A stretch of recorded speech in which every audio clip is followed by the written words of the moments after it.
दिलवे के घात हो। रोज बतियावत रहलू मीठे मीठे बात हो, मीठे मीठे बात हो। दिलवे में बैठ गईलू दिलवे के घात हो। रोज बतियावत रहलू मीठे मीठे बात हो।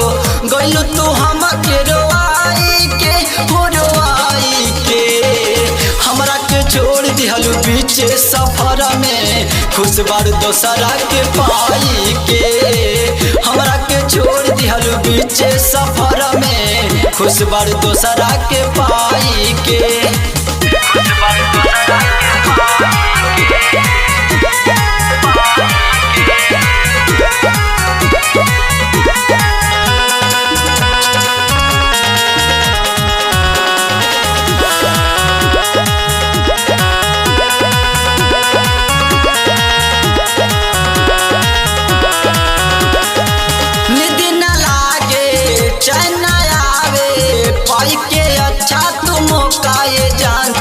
धोखा कइलू कि हमके बड़ा तड़पइलू हो। नींद न लागे चैन न आवे पाई के अच्छा तुम काए जान। तू तो धोखा कइलू हो कि हमके बड़ा तड़पइलू हो। मन करे मर जहर खाई के, हाँ खाई के। हमरा के छोड़ दिहलू बीचे सफर में। खुश बारू दोसरा के पाई के, हमरा के छोड़ दिहलू बीचे सफर में। खुश बारू दोसरा के पाई के, बारू दोसरा के पाई के।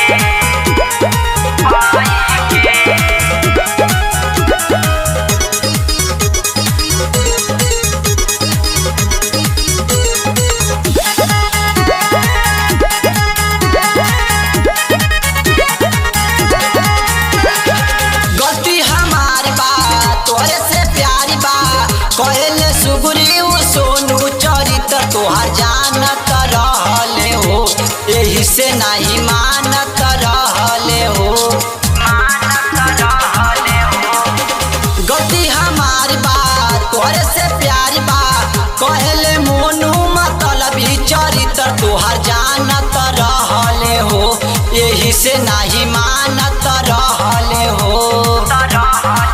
जनत जहर पियाई के, हाँ पियाई के।